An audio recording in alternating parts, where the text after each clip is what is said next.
Scala review. So can I get a motion to return to open session, please? So moved. Second. Any discussion? Roll call vote. Carla, Aye. Joe, Yes. Lizzie, Yes. Jennifer, Renee. Renee, You may be muted, Renee. We don't hear you. Or maybe she can't hear us. I think she's frozen. yeah, I was just gonna say it looks like she's frozen. Nope, she's not frozen. Now you're okay. Not frozen.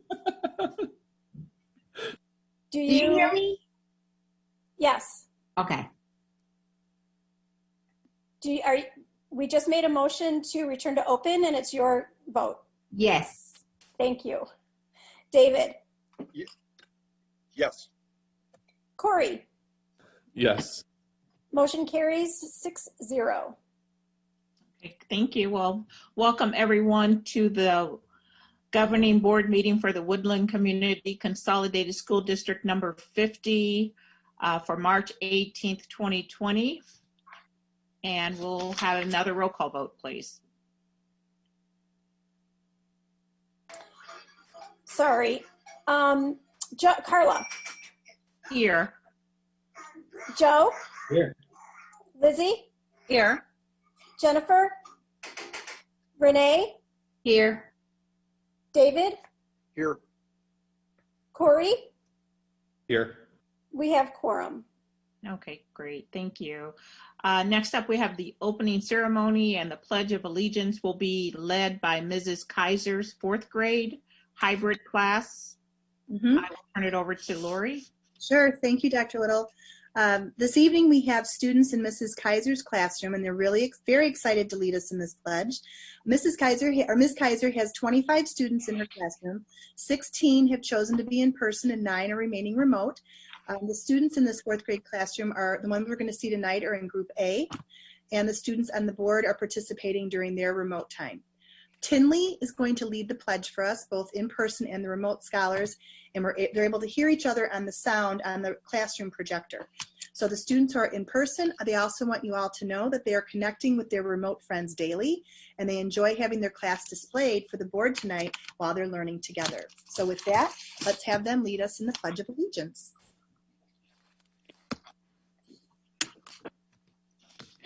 Sorry, I have to stop sharing 1 second and then I'll have to share again. I made just a little mistake. Hold on.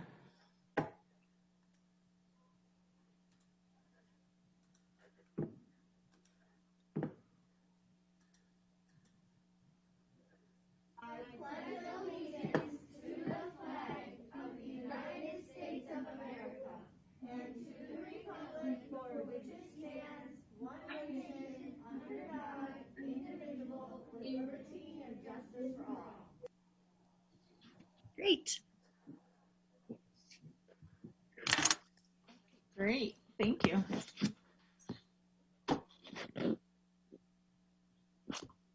Okie dokie. We'll move forward with the agenda. We have an adjustment to our agenda tonight. We're going to postpone action item D and bring it back for the agenda for the next board meeting in April. So with that one modification, can I get a motion to approve the agenda as revised? So moved. Second. Any discussion? Roll call vote. Joe, Yes. Lizzie, Yes. Jennifer, Renee, Yes. David, Yes. Corey, Yes. Carla. Aye. Motion carries 6-0. Thank you. Next up is the superintendent showcase. I'll turn it over to Dr. Casey. Great. Thank you, Dr. Little. I believe we're letting in two more people are coming in to join us. So this evening we have a presentation from Elementary East and West on what they're doing to support our hybrid learning program. So I'm going to turn that over to Mr. Wahlberg. Thank you, Dr. Casey, and good evening. I want to thank the Board of Education for allowing Elementary East and Elementary West to showcase our school for this evening's Superintendent Showcase. Kyle Block, our new Associate Principal at Elementary, is also joining me this evening, as he, along with so many staff, students, and families, have been instrumental to the success of our students during the pandemic. This evening, we have a short 2-part video update that we wanted to share with the Board of Education related to our return to in-person learning. The first part is we wanted to provide an update on our Phase 1 and Phase 2 students as they return to the classroom in March. Rather than us do the talking, we wanted to share a video of our students and then hear from them as they return to the classroom. And the second part is going to focus on our continued efforts at Elementary East and West and throughout the district to build a virtual school community and reach not only our in-person students, but also focus on our students who are remote as well. So without further ado, if Brooke, if you can play the video.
How do you like school this week? It's really fun because I get to play with my friends. I like when I started learning with my friends in person and online. So it was really fun to see my friends and be online with and doing stuff with them too.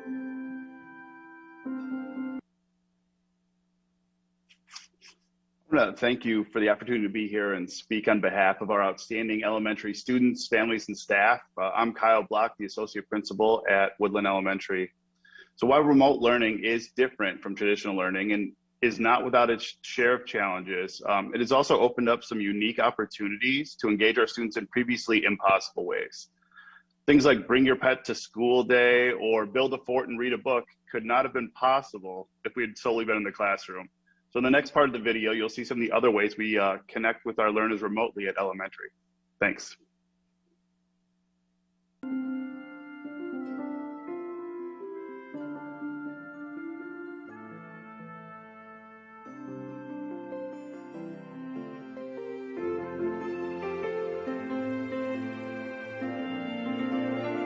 My teachers and other teachers read books, and we had hot chocolate and a fork and had some cookies. Go in breakout rooms and we talk about different things. We would talk about our favorite color, our favorite animal, our pets, or whatever we could think of to talk about.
So like I said, we wanted to allow the opportunity for students to share some of their feedback this evening with the Board of Education. And we hope you enjoyed the video update, and we appreciate the Board of Education's continued efforts and support during this year. We look forward to new and innovative opportunities that are available for our students, our staff, and our families as we continue to gauge all learners throughout the rest of the school year, both here at school and at home. So we thank you again for this evening, and we'll turn it back to you, Dr. Casey, if there's any questions for us. Dr. Little? Oh, great. Board members, questions, comments on the presentation? Thank you for sharing it. Okay, hearing no other comments, thank you all for joining us this evening. And we'll go ahead and move forward in the agenda. Next up, we have citizen statements. Laura, how many citizens do we have waiting? We actually have 3 people in the waiting room, 3 people who have registered in advance. And I see all of them in the waiting room. They were given instructions, but as they come on, if you want to remind them. Yes. And Chris, are you prepared to help with the timing? Excellent. All right, I will start with Tanya. Here she comes.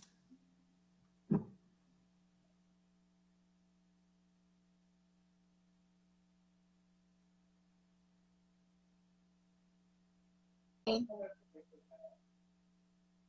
actually have 3 people in the waiting.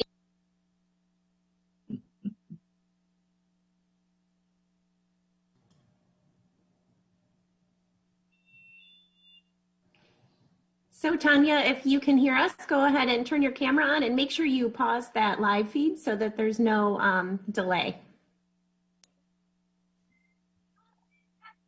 Can you see me? Can you hear me? You can't see me or hear me? We can hear you. Hold on.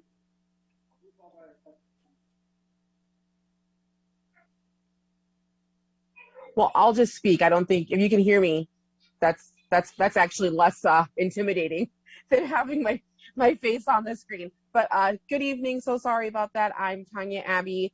I'm speaking on behalf of my husband and myself. We have 2 kids at Woodland Elementary. We are very happy to be back hybrid and have our kids in 1 week on and 1 week off. However, we are aware that not everybody's at the full 50% depending on group A or group B. And just a suggestion, I don't know, what the whole meeting will be about tonight, but just a little suggestion if possible. With the children that need extra help, like our special needs children or our children that have specialists that could benefit from going full time, if they're already hybrid, but they're group A and maybe group B isn't at that 50%, if maybe there's a way to speak with the specialists or the teachers or find out which kids actually would be a great case study or would benefit from being full time, if maybe there's a way to get them in to go full time, group A and group B, just to help them catch back up.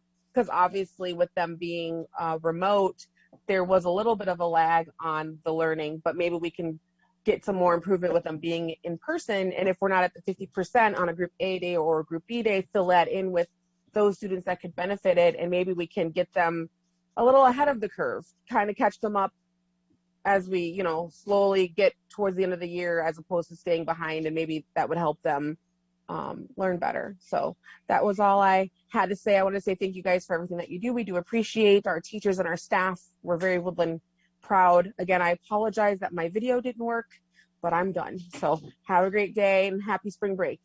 Thanks, you too. Okay, so we have to make sure everyone's video is working when they're in the waiting room. If you guys don't mind doing that, that would be great. I'm not sure if you can check it in the waiting room. You may have to check it when they come on. Oh, really? Can't. Okay. And the next person coming in is Jacqueline.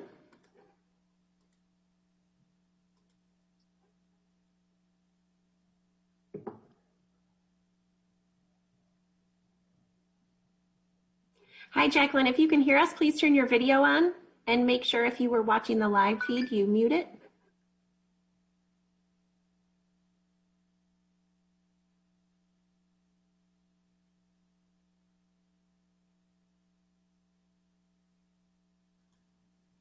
So Jacqueline, right now we cannot hear you and we cannot see you. If you can go ahead and turn on your sound and your video.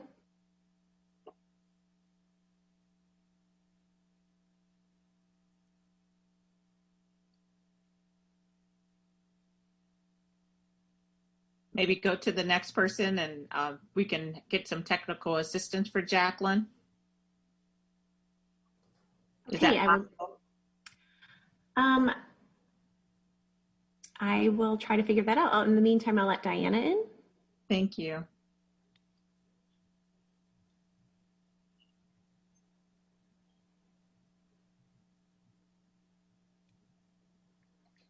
Hello. Hi, Diana. Hi. Sounds like you have some feedback. You may, do you want to give her some instructions, Brooke, on, is there another feed going, do you think? Sure. If you have, if you were watching the live stream at all, go ahead and pause that or turn it off. No, I'm not watching the live stream. Okay, you sound good now. So I think we have a good connection. Okay. So I can go ahead and start, right? Yes, please. Go ahead. Okay. My name is Diana. I'm the parent of 3 Woodland students. They're extremely excited to go back to school on April 5th when it is their turn. But I want to talk about 2 things. Remote education is not equitable and the new recommendations. Remote learning is not equitable. Yes, every student was provided a device to do schoolwork, but not every student has access to the same resources. There's definitely a digital divide of remote learning, a lack of technology or good internet access. I have watched my kids go through endless Chromebooks to using their own personal devices, again, a resource that not every child has. That's the first hurdle. Next comes the tech issues. Glitches, frozen devices, and spotty internet. Another hurdle that even my tech-savvy husband and I have struggled getting our kids through. This is a daily struggle and a hardship for many students and families. Just take the example of the last live board meeting. It was nearly impossible for many parents to watch and to actually understand what was going on. It was glitching, pausing, and eventually was not able to be live streamed because of the high volume of viewers. I urge the board to move their meetings to in-person. Students are being subjected to social isolation and to watching the time pass by on so many learning opportunities that a school provides, opportunities they will never have again. My daughter was so excited about finally doing band.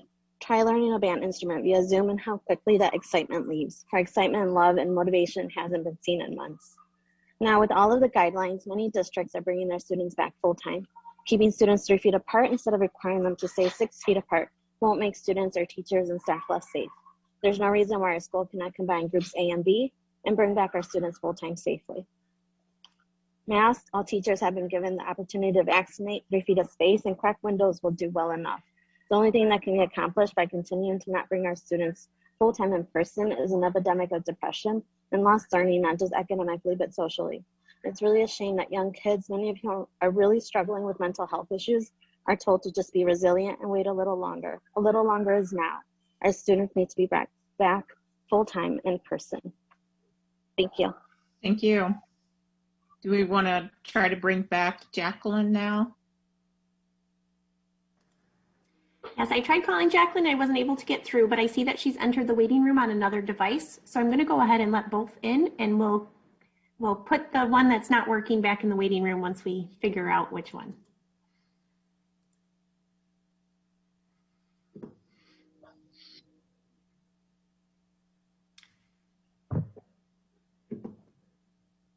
Hi, my name is Jacqueline Gorelinek. I have a son, Bennett, who is a 2nd grader at Elementary West, and my daughter will be a kindergartner next year. I just think that right now it's great that they're doing hybrid. Unfortunately, my son, being in 2nd grade, has not been able to go hybrid yet because of the tiered entry, I guess you could say. The other thing that I wanted to bring to attention is the fact that we learned that his teacher would be remote. While I understand that some teachers do need to be remote for medical reasons, I think that that kind of defeats the purpose of the whole hybrid idea. And I think that my son especially would benefit from a teacher that is in person, even if it's changing teachers. And I know that that's not the direction that some of, I guess, that the board really wants to go. But I think right now, the relationship versus the students, and this is a discussion I had with my son also. He chose that he would rather have a teacher that was in person versus staying with his current teacher. I know that we don't want to switch things around, but I think that right now his learning is more important than necessarily the relationship between the teachers. I also wanted to bring to attention that all the schools around us are all starting 5-day in person after spring break. And I think that that's something that needs to be looked at. And I know that our district is big, but it's something, especially with this new 3-foot rule, it's something that can be looked at. Thanks for your time, and I hope you guys have a good evening. Thanks, you too. Any other citizen statements? No other people have registered at this point, and there's nobody else waiting in our waiting room. So we're complete for this round. Okay, thank you. Okay, so we'll move forward with status of requests from board members, recap, future board items, correspondence. So you have correspondence received, I believe, up until March 17th. Is that correct, Laura, into the packet? Yes, with the exception of the one that you to add earlier this afternoon. That one has been added. Okay. Oh, that one was added? Yes, it was. Oh, thank you. Thank you. So we'll start there. Any questions about regarding board correspondence? I didn't see, just going through the packet, so correct me if I'm wrong, Laura, missed one, but there wasn't one that required a board response. You are correct, Carla. Okay. So any questions or comments about the board correspondence? Hearing none, we'll move forward with the receipt of the Freedom of Information Act request. Chris, anything you want to, I know those are in the packet as well, but anything you wanted to highlight for the board's attention? Just read off the requests. One was Todd Tokar's, or I should say the request of Todd Tokar's received 218. He was requesting a complete list of all Woodland School employees who have access to and can see or have seen or have reviewed or have downloaded or have made copies of bus videos from Valentine's Day 2020 through today's date, requesting names, dates, specific times when each individual person logged into the computer system and accessed the review. We had responded to that particular FOIA. Questions and comments, board members?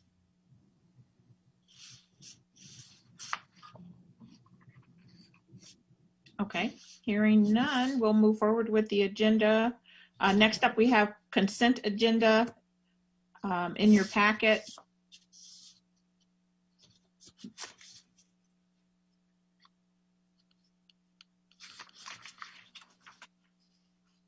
Can I get a motion to approve the consent agenda as presented? So moved. Second. Discussion? Roll call vote? Lizzie, Yes.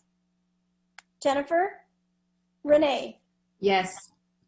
David, Yes. Corey, Yes. Carla, Aye. Joe. Yes.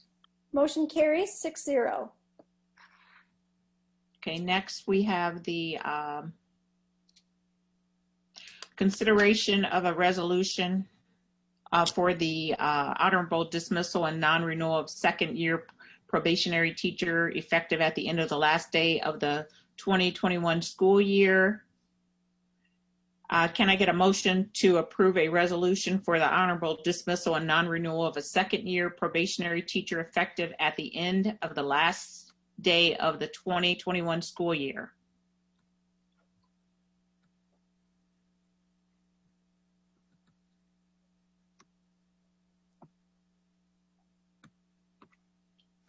So moved. Do we have a second? Second. Okay, we have a first and a second. Discussion? Okay, roll call vote, please. Jennifer, Renee, Yes. David, Yes. Corey, Yes. Carla, Aye. Joe, Yes. Lizzie. Yes. Motion carries 6-0. Thank you. Next up, we have approval of Volunteer Week proclamation. Can I get a motion to approve a resolution for the resolution for the National Volunteer Week, April 18th through the 24th, 2021, as presented? So moved. Second. Discussion.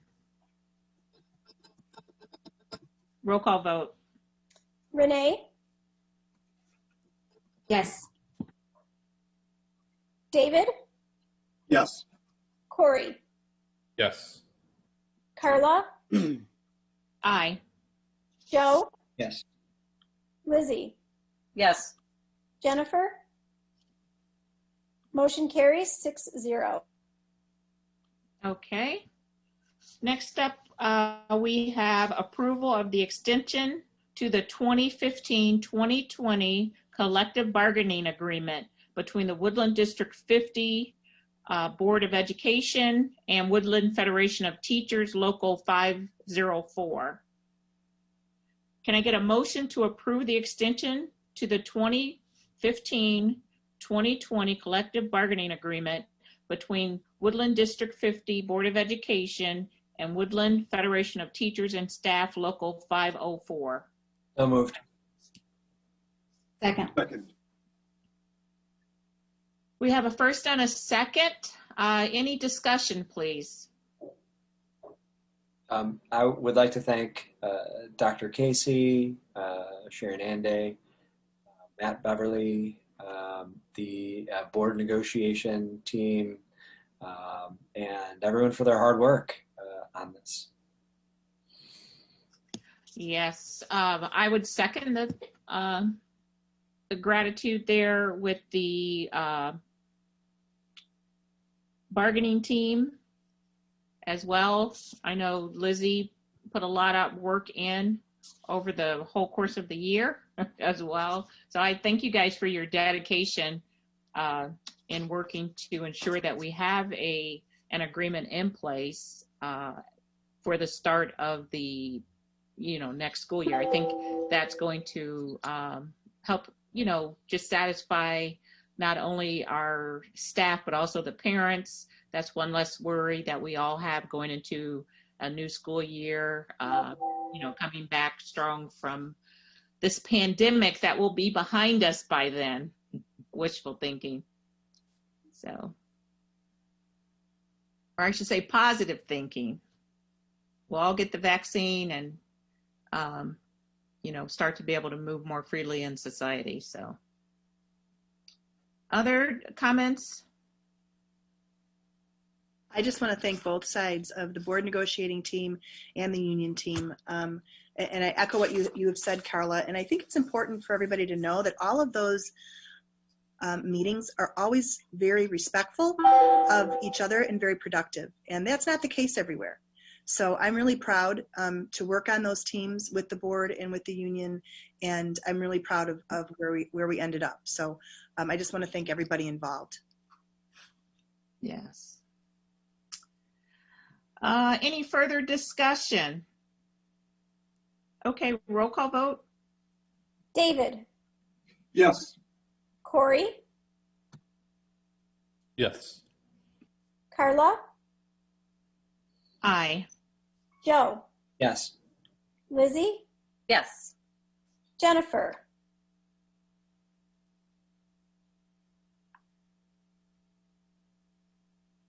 Okay. Dr. Hawk has asked that I vote for her as her proxy. She's fulfilled the requirements for a proxy vote. So Dr. Hawk votes yes. Thank you. Thank you. Renee, Yes. motion carries 7-0. Great job, Joe. That You're was right. new for me. Yes. I did want to say something too about this, just reminding the community, especially because I know the board members know it and the staff know it, but because this was an extension to a previous contract, we will go into negotiations in the next school year, possibly. So I just wanted to make sure that we pointed that out because this is a one-year extension. Anyone else want to speak to that? Okay, hearing nothing further on it, we'll move forward with the approval of a board member's resolution. Can I get a motion to approve the resolution on racial intimidation and threats against Woodland District 50 as presented? So moved. Second. Okay. And I'm sorry, we have a first and a second. I am so sorry. I have a little bit of a headache, so I apologize. But so we have the first and the second. Did you all want to discuss this a little bit, sort of the background of why this resolution is important at this time?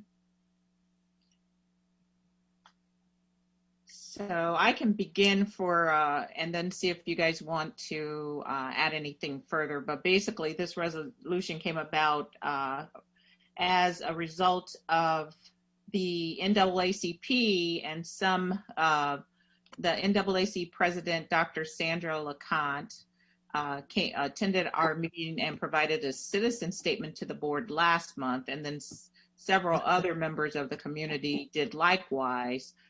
Pointing out to some threatening behavior that was targeted towards one of our board members in particular, but then some of just that kind of bullying and threatening, sort of the bullying and the intimidation that board members felt on some of the issues. It started to get a little bit serious. There was threats of violence and some name calling, and we just thought that as a board and as a district, we wanted to come together and just denounce that behavior. We want to definitely elevate people who have a voice in the community that may not agree with the board, and they're bringing an opposing opinion to the board for the board's consideration, because we serve you all, we serve the community. And so we want to hear those voices either for and against what we're doing, because we want to make sure we're always doing the business in the community. But what we don't want to tolerate is bullying in the district, whether it's bullying of students, bullying of staff, bullying of board members, that we can't tolerate. And then when it takes on that tone of violence and intimidation, we just really felt obligated to speak out to the community and just stand with others in our community who I know some other groups have come out and denounced this behavior. We wanted to stand up and just say that we won't tolerate it. It's not who Woodland District 50, who the community is. And so we thought this resolution was very timely. We thank Dr. LeConte and the other members of the community who brought this issue to our attention. And we definitely, I will definitely personally apologize to Renee Amin, who was really the target of a lot of this this threatening behavior. So I personally apologize to you, Renee, and I'm just very sorry that you had to, had to endure that kind of behavior. Thank you, Dr. Little. Any further comments? I just might want to also add that the board, we all also have feel very bad, and our thoughts are with our Asian American brothers and sisters who are going through a hard time right now too.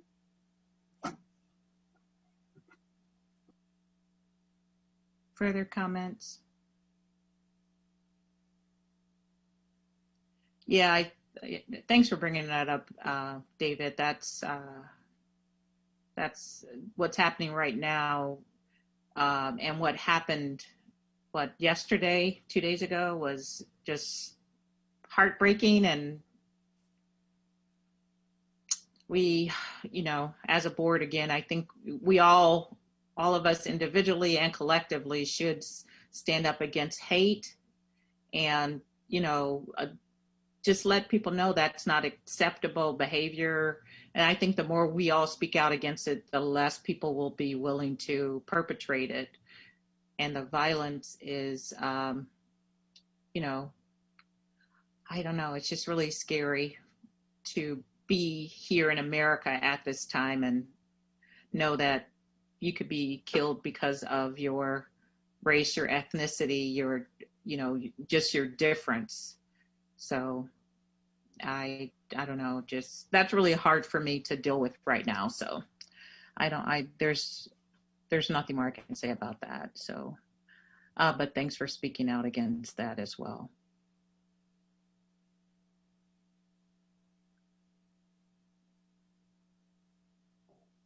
Okay. Hearing no further discussion, can we get a roll call vote, please? Corey, Yes. Carla, Aye. Joe, Yes. Lizzie, Yes. Jennifer, Okay, so once again, Dr. Hawk has asked me to vote as her proxy. She votes yes. thank you. Renee, Yes. David, Yes. motion carries 7-0. Thank you. Okay, thank you all for that. Moving forward, we're now on to reports and discussions. Dr. We have Little, before we move on, can I ask a question? Direction. Yeah. Where would you like this posted? I think it's a very important resolution, and I don't want it to get lost. Just saying that we voted on something at the board and we posted on our website. Is there any place else that you would like it to be posted? We're going to be sharing it with our families tomorrow when I share out my message. But I think this is a really important message, and I don't want it to get lost. Right, so definitely on the website. I think that is a good start. Will all the board members have a chance to sign it before it goes out? They won't. We have a suggestion, and that is I'm going to be later on. I'm asking for a meeting right after spring break, and perhaps then that might be a time. Otherwise, we could do a DocuSign. Right, I was thinking just do a DocuSign. Isn't that how we signed the last resolutions? Mm-hmm. If you'd like to do a DocuSign, we can certainly do that. Yes. Okay. Yeah, let's operate on DocuSign and get it signed as soon as possible. And we'll put it on the website, and we'll link it in my letter. But I just wanted to make sure that this, people knew that, and we'll have it translated so people can read it in English and Spanish, and we'll go from there. Okay. Thank you. And if board members, can you think of other ways we can share this out to the community? What about a press release? And maybe we can let Brooke do her magic here. I can certainly we can look at a press release. But Brooke, if you want to share with me what your recommendation might be when we talked about press releases and sometimes how that doesn't work or how it does work. Dr. Little, can Brooke address us? Oh yes, please. Okay. Sure, I think this absolutely rises to the level of a news release. It's all about timing, and it's all about the subject matter. And I think that the strategy would be not to submit press releases on everything that we do, but when it rises to a certain level and to a certain occasion, you definitely use that as a tool. So I'd be happy to work on a news release, and it would include some quotes, and then we would get that out next week. Okay, thank you. Dr. Little, were we going to read it aloud tonight?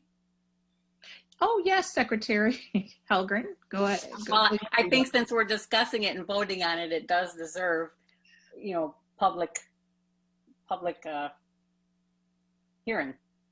All right, so we have the resolution, racial intimidation and threats against Woodland District 50 board members. Whereas African American Woodland Board members were attacked by anonymous actors using intimidating language, derogatory name calling, and threats to do bodily harm. And whereas the Woodland Board of Education administration are responsible for exploring all options related to safety mitigation for the good of all stakeholders during the pandemic and after in the Woodland learning community. And whereas board members agree to make all decisions in keeping with Illinois state standards and learning goals for the best interests of students and staff. And whereas each board member has the right to exercise his or her voting rights and freedom of speech regarding matters pertaining to the education, health, and safety of the children in the district. And whereas each board member has the power of one vote and the majority carries a motion and then speaks with one voice as the Woodland Board of Education. Whereas the Woodland Board of Education remains committed to equity and inclusivity and is therefore compelled to speak out against racial intimidation and threats to do bodily harm to anyone.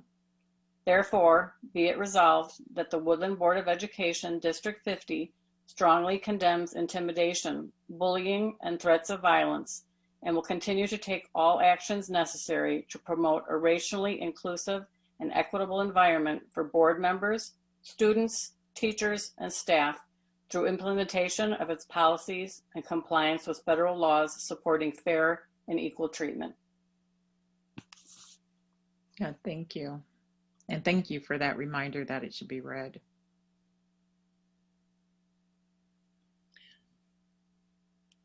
Anything further on this?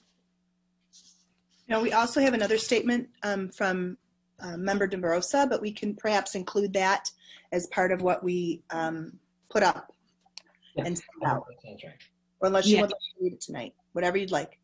Yeah, so how that, thanks for the reminder on that. So, and I think it would be great if Joe could read it as well. How we saw that going out, Lori, is that Joe's statement would be the cover letter and then the resolution follows it.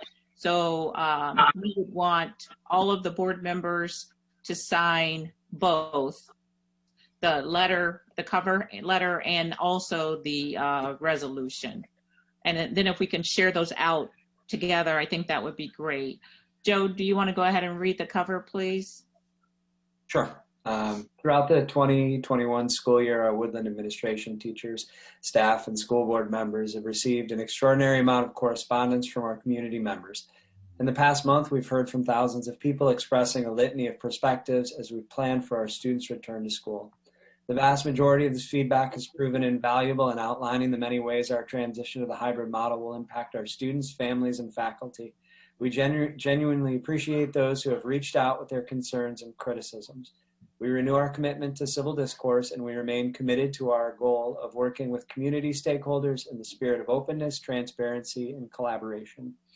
While critical feedback has been an essential part of our planning process, there have also been hurtful moments in the past month when members of our educational community were subjected to anonymous, threatening, intimidating, and/or racist correspondence. These moments must be addressed. As a Board of Education and Administration, we condemn racist language and intent in all its forms and will not tolerate threats or intimidation. Any correspondence that threatens the safety of our faculty, staff, administration, or school board members will be referred to law enforcement. Hateful messages will not receive consideration or a response. Extraordinary times bring out the best and worst in all of us. Almost a year into the pandemic, we as an educational community have learned valuable lessons about humanity and civility. We've seen teachers, staff, students, and families make the best of challenging circumstances, show amazing resilience, and adjust in ways none of us imagined possible. In our classrooms and our lives, we understand that we will not always agree, but we believe we share a common mission. We may make mistakes along the way, but this mission drives us to be better and do better for our students. As we move together into the next phase of this extraordinary school year, we look forward to continuing our work to fulfill this mission, to empower our children to reach their potential by providing exceptional learning experiences that foster critical thinking and a nurturing learning community. Thank you. Yeah. Great job, Joe. You know, I always appreciate your words. Thanks, Dr. Lou. Yeah, thank you. I know we should move forward, and this is probably something we can discuss a little bit when we get to board operations. But I think if we can find a way to express our, condolences, our support for the Asian community, in light of, the massacre in Atlanta. I think we should think about that. I don't know. I just feel kind of heartbroken right now. I can't even get my words together on it. But so we're going to move forward. But I did want to put that on the table as something maybe we can think about in board operations. Okay. So, but we'll move forward with the reports and discussion items. This was an item brought to us by Board Member Weinstein, and I know he and Joe worked on a resolution for it. So I'm going to turn it over to you guys and let you speak to it, okay? So David, did you want to take the lead? I'm not sure we're ready to present that here today. I thought we'd move that to the next meeting, but I can talk generally about ETO problem we have here. I think it's a good resolution. It obviously is a issue that affects our community and is of great interest. So I would encourage the board to consider it.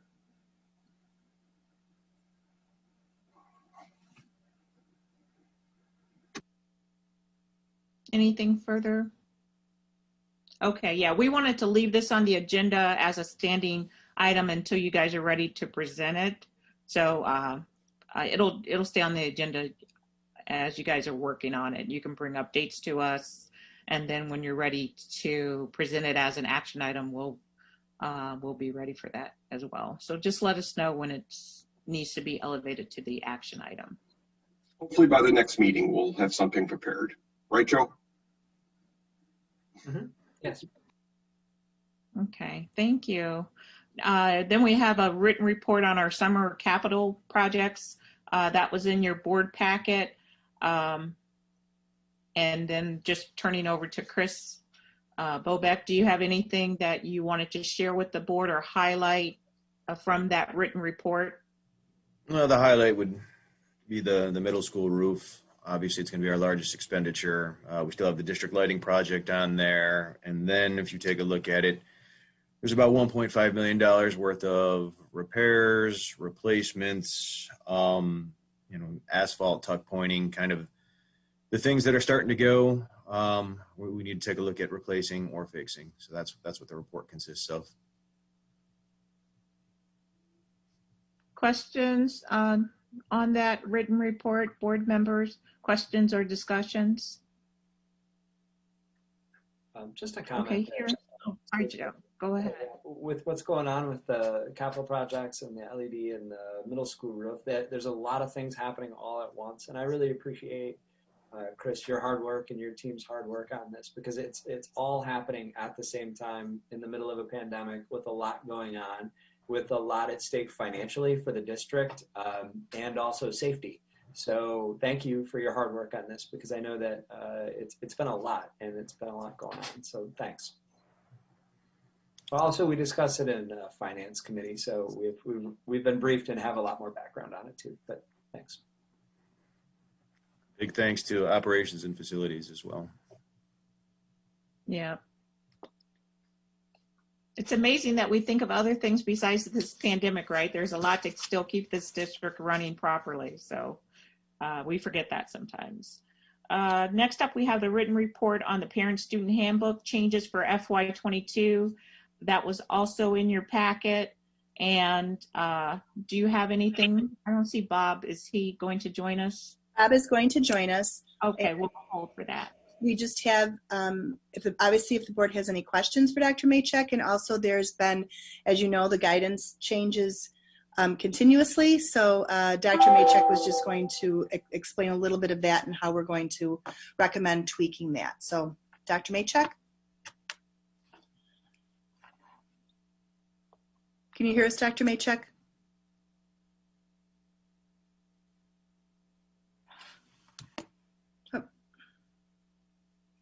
There you go. Can you hear us, Dr. Maychek? Yes, I'm sorry. Okay, thank you. I just said you would be explaining to the board the information that came up this week and how we would be recommending to change that. Right, regarding the handbook, the Illinois Department of Public Health, as I'm sure you're all aware, changed some of the symptoms, changed the symptom list yet again in terms of things to watch for in terms of identifying them as COVID symptoms. And they were listed in a couple of different places in our handbook based on feedback from parents who were, wanted to make sure that they knew what they needed to look for in their own children and wanted some assurances that other families also were taking the same precautions that they felt they were. And so for like when the health department is taking off of runny nose or nausea or abdominal pain, it's not going to be possible to continue to change the hard copy of the handbook that we need parents to look at and approve before they register in May. And so I actually met with Dr. Casey this morning, and we talked about some suggestions for changing the verbiage so that the community is still aware that we will continue to follow the science and the CDC and IDPH best practices, but perhaps deleting some of the specific symptoms. I also had spoken with our district lead nurse, Ethel Cabalfin, today, and she thought that was a good idea as long as we could assure our community that we were still following the guidelines and that we were still working to ensure the safety of everyone entering our buildings. Yeah, that sounds like a great idea to me.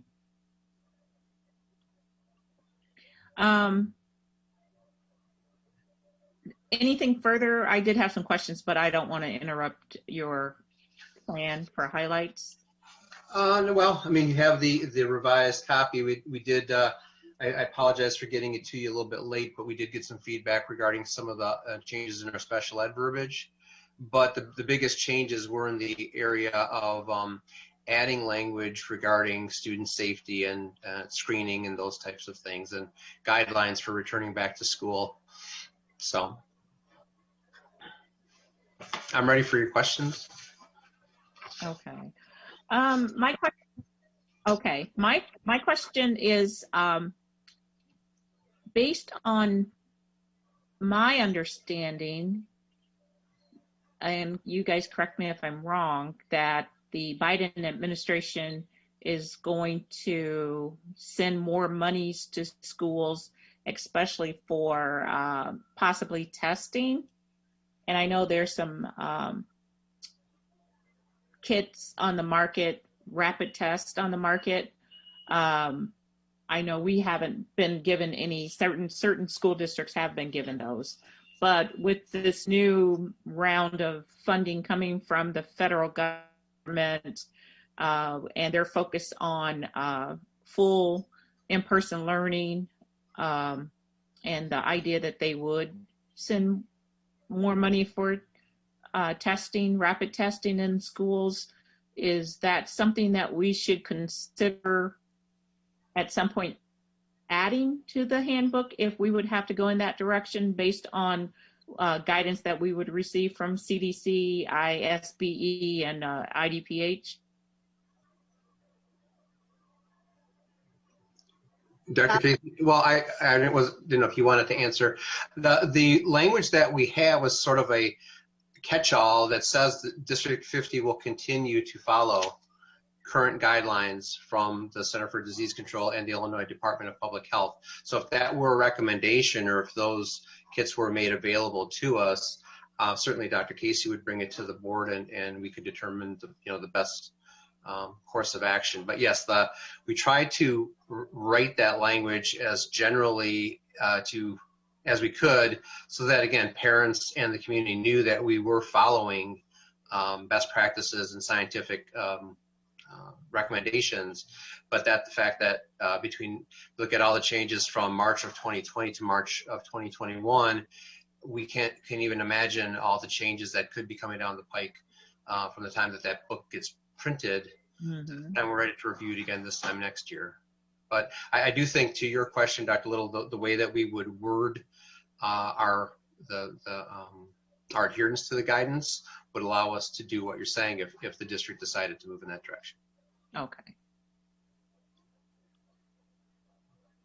The guidance, Sorry. Go ahead. the guidance that I was receiving this week was that schools are moving away from some of the rapid testing, but they're still enforcing the self-certifications for staff and for families. I see Corey's nodding his head too. I don't know if you've heard the same thing, but I think what Bob and I have talked about a lot is that this is still such an evolving issue, and we want to make sure that we're always able to do what's safest for our students and our families. And I think we do a good job when those things do change, communicating that out. But when they're signing a document such as a handbook, we want to make sure that it's up to date. So by doing that, I think it'll allow us to do that. Mm-hmm. Now, when you say schools are moving away from rapid testing, is that the school's decision? Because again, I think the Biden plan is to increase rapid testing in schools. Okay, I had not heard that from a local level and from what we've heard from the state. So if it's coming from a federal level, that may be true. I wasn't aware of that. I just know it from a local and state level. It wasn't something we were looking at doing yet.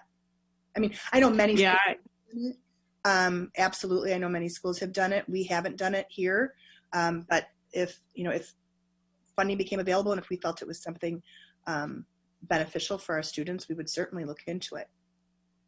Mm-hmm. Dr. Little, I had read also about the Biden administration earmarking a certain amount of money for school testing to allow schools to open more readily where they're not, and that I believe state and local health departments would be working with districts to help develop some kind of testing plan for their districts. But it was just the yeah. That's how I interpret it too, that the districts that don't have access currently would work with the state to then have testing access. Right. And there is a shortage of the rapid testing kits too in some areas. So, it's a suggestion, but when it will happen, I don't know. My internet is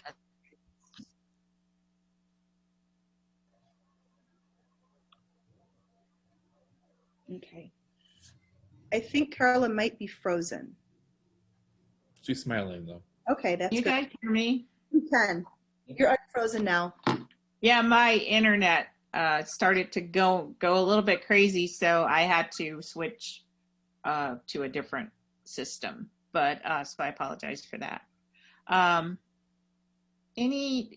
it sounds like you have it covered in the handbook, so thank you for that. To your point, there's going to be so many changes, but possibly between now and when this handbook needs to be published. I understand your rationale for how your language, how you put the language together. Any other questions or comments about the handbook from other board members? Okay, hearing none. The next item up is discussion of return to in-person board meetings. This was brought forward to us by board member Helgren. So I'm going to turn it over to Lizzie. We discussed it a little bit at the February board meeting and wanted to bring it back for discussion as we're moving forward with April, the April board meeting and how you all want to handle it. Lizzie? I still think we need to continue our discussions, especially now that we're into hybrid. We have gotten some information from Dan Geisy from technology about how we would be able to handle the setup technology-wise in the boardroom. And I know last month we had questions about how we would handle public comment or public participation or even public being present in the room. So in your packet, Dr. Casey had given us some information from our attorney on how we could move forward with handling public comment and public citizen statements. So I'll turn it over to Dr. Casey. It's really a board discussion at this point. The board would have choices. So if you would like people to come in to make a citizen statement, they could come into the room, make a citizen statement. They would not maybe be able to stay for the meeting because the capacity of the boardroom where you would be seated is at 16 in order to keep distance with people. And with the board, Chris and I and Laura and possibly Brooke or any other, if there's another administrator that needs to be there, we wouldn't be able to have audience members yet, but in the room that it's currently in, that's what the setup would be, or they could do their citizen statements via Zoom. So either way, citizen statements would be possible. If the board eventually, if you wanted to move to a larger space, then we could move to the intermediate school or a larger space like that. So we would be in a bigger room. Similar to what we did when we had some of our strategic plan meetings. Perhaps one place to start the discussion, maybe Dan Geisy had also given us scenarios, one for everyone, or three, one for everyone remote like we're doing now, one for hybrid, and then one for all in person. So maybe we would have to decide also as a board, do we want to return all in person or do we want to do hybrid? Perhaps maybe even doing like the teachers with an accommodation for hybrid for someone who has, a health condition who is not able to return, was one thought I had if we did hybrid. I would like the option to return to in-person board meetings, but I also want to acknowledge the fact that the world has changed and that technology has made it possible for people to attend board meetings when they're out of town on business trips, or when they can't be in person, or when they have a concern or a consideration.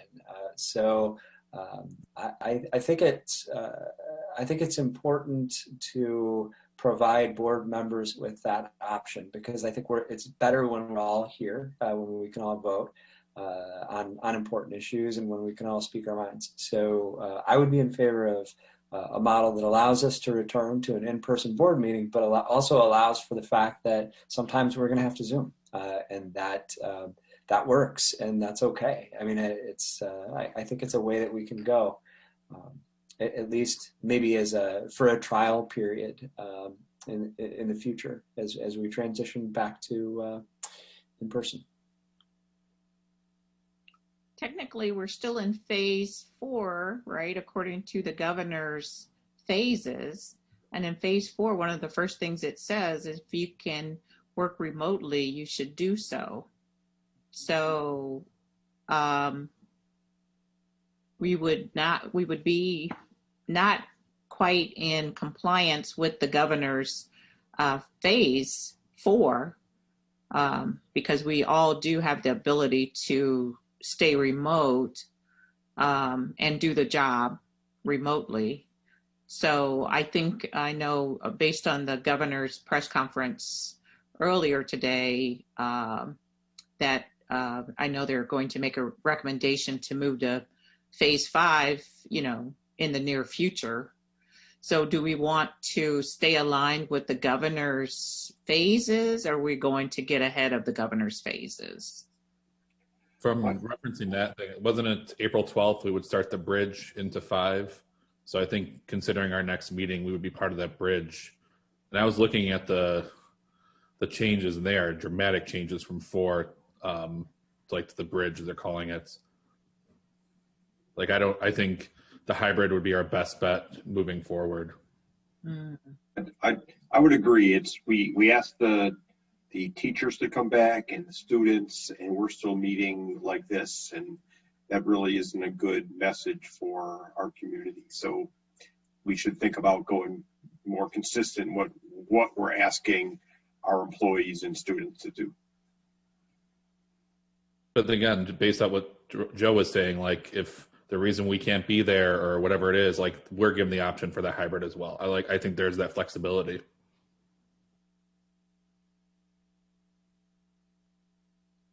Further discussion? If we were talking about I personally, I think if we were to do the hybrid formats, I think it would be us in the administration, and I think we should keep the community on Zoom for the time being until we move to a larger space. But that's just my opinion. Or do you want to just move the board meeting to a larger space to allow the community to come in? If we were to, I guess I would like to trial it, because I don't know what the turnout's going to be, the numbers, that type of thing. I think we'd have to then RSVP, we'd have to either turn people away, know who's coming, who's not coming, just based on numbers and sizes and capacities and, just the self-certification for entering the building and all those type of things. That's a lot. I mean, there's a lot of planning and stuff that goes into that.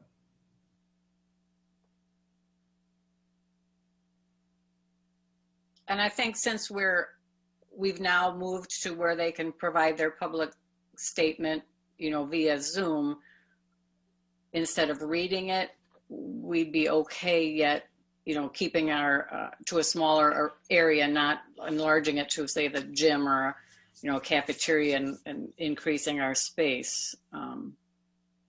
They are still being able to make their comment and be seen and heard, just not in person, which is a step forward than what it was, for most of the year. Yeah, I'm really very cautious about this because I know many of you have already been vaccinated because of the work that you do, being educators and nurses, medical. So I know you guys feel very confident now that you have a vaccine. Some of us, do work remotely and so have not had access to the vaccine and are patiently waiting for that. As you all know, just because you've been vaccinated doesn't mean that you don't necessarily carry the virus, and that there's studies being done, but the jury's still out on whether or not you can transmit it to the virus to other people, even though, you won't get ill, or you'll have possibly a mild illness at most, but you won't become seriously ill or, hospitalized or death with any of the current vaccines on the market. But that does not mean that you can't transmit it. And so I would be concerned that, someone that has not had the benefit of being vaccinated would be put in a situation where now you're possibly infecting us and causing adverse illness to, anyone else attending the meeting that has not been vaccinated. So that would be a grave concern of mine, especially having gotten through this last, 14, 15 months by being cautious and not going out in public and observing all of the social distancing rules when I had to go out, so I know I'm not one to take a lot of risk with my health. I have a family to take care of, so, I don't think it's worth the risk to do that. And so I feel really concerned, and maybe even a little bit of peer pressure to go back to a in-person format that may be to the detriment of my health. And I know some people want to make that comparison about, well, we asked the teachers to go back, and the students that have opted, for their parents have opted to send them back. I don't think that's apples to apples comparison, because, while the academic portion of what the teachers and staff have been doing was working remotely, and teachers have been, highly praised for the work that they've done in terms of, learning, remote learning, the concern for in-person learning for students really had to be with, the social and emotional aspects of, growth and, the psychology of the isolation and things like that. Special ed was a different category where some of that stuff could not be done remotely.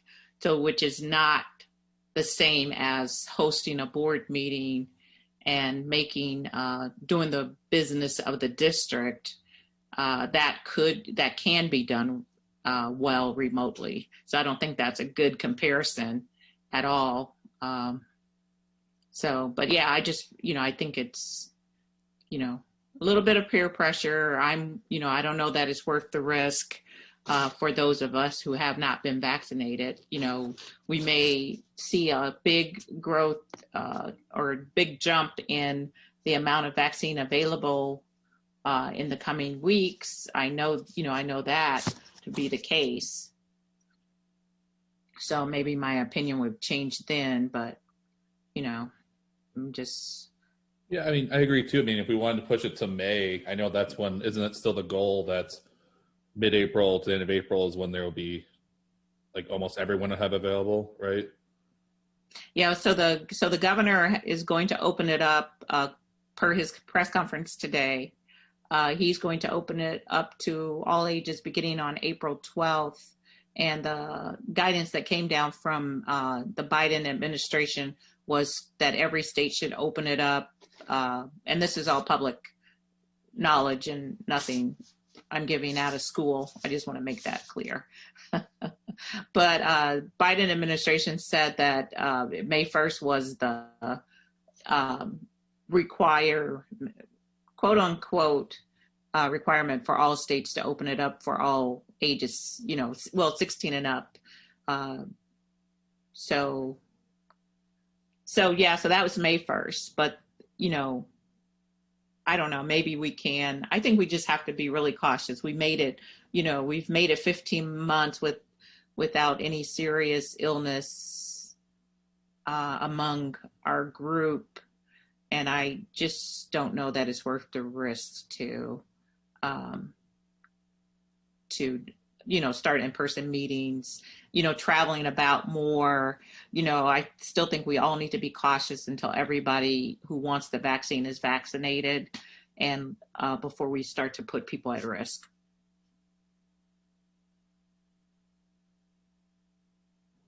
Yeah, I'm okay with tabling this and then have a further conversation in April, then, with maybe the goal of May.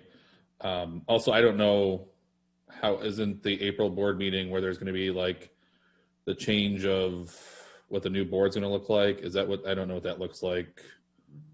That would probably be a separate board meeting depending on what the board would like. Yeah, and that would happen. Yeah, and we'll have that discussion a little bit later, but that would happen in May. I think we'd have 21 days after the election. So I think our last day to do that would be May 4th or 3rd or something like that. But that's on the agenda too. So what's any further discussion on it? It sounds like Corey, Joe, David, Lizzie, you guys are wanting to do in some form of in-person. We haven't heard from you, Renee, your thoughts? My thoughts are the same as last month. I haven't been vaccinated either, so I'll do whatever the board wants, whatever the majority says.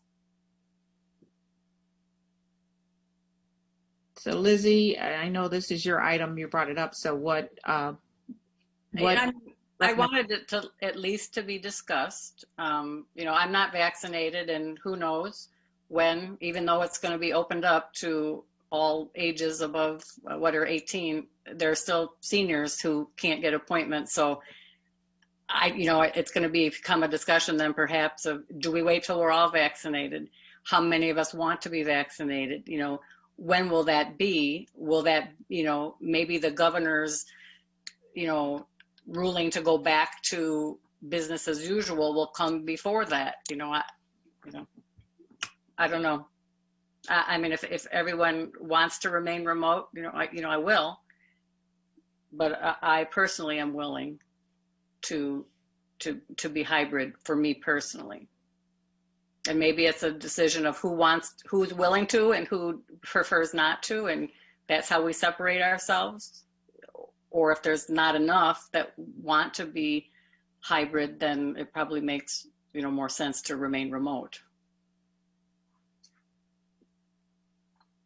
Joe, you were going to say something? Yeah, I think it's important that we have consensus as a board, that we are able to agree on what we want to do moving forward. I wouldn't want to see something done against board members' will in terms of how we meet. So I can go with Corey's suggestion of planning to transition to the hybrid in April. Planning to transition to the hybrid in May and making April our last remote meeting. That seems fine. That seems fair. Okay. And we have a month basically to see where people fall with with being vaccinated.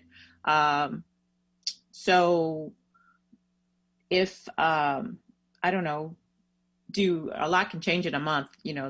I know people are really, the supply is really supposed to ramp up. Did you guys want to touch base kind of midway through the month and see if, board members have had the opportunity to be vaccinated? We could possibly hold if you want to give us some latitude, we could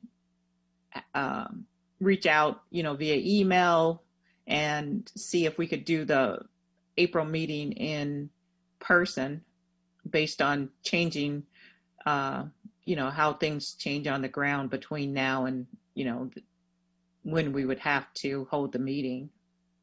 What are your thoughts about that? Or do we have to make a decision now? Oh, I would not ask for a decision now necessarily. And I agree with Joe about, a consensus and, I don't want anyone to feel pressured just because I think one way. I'm willing, if people prefer to stay one way or the other, that's okay with me. But I just thought it was a discussion that we should have. And we are. So okay. Waiting is fine too. Yeah, I'm okay with doing April as our last remote one, like absolutely knows the remote. And then we'll learn a lot. He said, Dr. Little, there are lots going to change in a month. And then in April, let's have more talk about it. And then let's plan for May. Okay. The one thing I just realized, May would be when we seat the new board members, correct? And that would possibly then be perhaps too many people in the boardroom because we would have new people. Well, it depends on how the election goes. We could have some of the same people, or we could have additional with some of our old, and that may go over our limits. Although now I'm trying to think for schools, they've said it's not necessarily a number, it's your social distancing. So I don't know if that changes then for the boardroom, if it's more how many we can fit in that room with being social distance, or because is the group meeting 50? Is that the number of 50 for a group? It's really not, you were correct. What I heard, Lizzie, was it was by capacity, not capacity limits any longer, but the spacing. Right. So that would be just one thing I thought of if we switched over after April for May. I mean, it would be nice to seat new board members in person instead of Zoom. So maybe we'd need to see who's going to be on the board and how many people would be in the room, and how could we space it and still be on Zoom and. Yeah, that's a good logistical problem that we're definitely going to work out. I'm glad you brought that up because it's, in May, it'll be not just the 7 members of the board and the administration. It'll be whoever's elected plus the 7 members of the board and the board members that are going to roll off. Mm-hmm. So, yeah, that's a good point. We'll have to work that out. So just so I understand direction, I believe the board would like the April board meeting to be remote and to have this on as a discussion item in April. And then for the meeting, which we'll talk about in a little bit, for the seating of the board, you're still determining how you'd like to do that one. Is that correct? Yeah, I'm actually open to seeing where we're at in a couple of weeks to see if we could not transition to in-person at the end of April. You know, because a lot is expected to change between, you know, probably in the next couple of weeks, 3 weeks, and definitely by the next board meeting. We, you know, based on, you know, some of the governor's comments today and what we're hearing from, you know, the Biden administration, we might see some huge changes that in this next month that would allow us to be in person at the end of April. You know, we're talking a whole month away. So I think what I was saying, if the board members would give us some latitude, Joe, Lori, and I, as we're planning the agenda for April, if we can see if, you know, it makes good sense to be in person or even in hybrid, would, you know, if you guys would give us that latitude to make that decision and get back with you in a couple of weeks, would you be willing to do that? I am, yes. Me too. Okay, yeah, let's kind of leave it open with the hoping for that opportunity for in-person in April, at the end of April, and see where, I apologize for that noise, see where the circumstances on the ground take us then. Okay. Lori, is that clear? Or Okay. Any further discussion on return to in-person board meetings? Okay, hearing none, we have a written report in our board packet on the hybrid learning model update. You know, this is a standing agenda on the standing agenda item. So I'm going to turn it over to Dr. Casey. Lori, did you have anything highlighted? Okay, go ahead, please. And I appreciate that, Dr. Little. When we originally, when we were putting this back on the agenda every month, I had a report that you've all received, and it was, you know, it's really good news of everything that's been going on as we've transitioned back to hybrid. The schools have done an amazing job, and you've seen some of the videos, and you've seen maybe some things on social media of how we're trying to keep everybody safe. And then the guidance changed. So then our team got back to work to see what that would mean for us at Woodland. So I do have a brief presentation to let you know what we would be recommending with the new guidance that's come out. And I'd like to share that with you right now. Okay, thank you. Oops. Okay, so thank you, everybody. Like I said, we had a plan as we're rolling in our students. And now we're looking at what is the new updated information from the Illinois Department of Public Health and the Illinois State Board of Education mean for us. So the next slide is, I normally show a slide every month. I know Brooke's trying to change it. There you go. This slide's great news to me. So I normally show a slide every month of where we're at as far as numbers. And you can see back in December, we were at 42%. We're back down to 9%. In Lake County, we're back down to, these are incidence rates, 8% for our zip codes and 8% for Gurnee. So the numbers are going down. It's exactly where we want to be. And I know everybody's probably heard all of that on, as you're watching the news and listening to everything. The next page just talks about where this lands with our CDC guidance. And it still has us, our zip codes, Lake County and Gurnee. We're still in the substantial transmission. We're still at about 56, but I can tell you last month we were up in the high 80s. So again, this is going down, and I would guess that within the next week or two, we'd be in the moderate transition, which is yellow. So the good news is across the board, the trend line is going down, and the state, as we were just speaking about, the state's announcing many more things opening up. So on March 9th, we received some new guidance, and there was guidance given to all of us from the Illinois Department of Public Health and the and Illinois State Board of Education.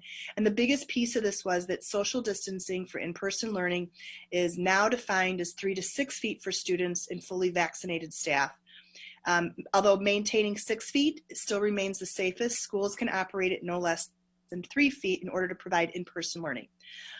Unvaccinated staff should still remain 6 feet as much as possible because adults do remain more susceptible to infection than children.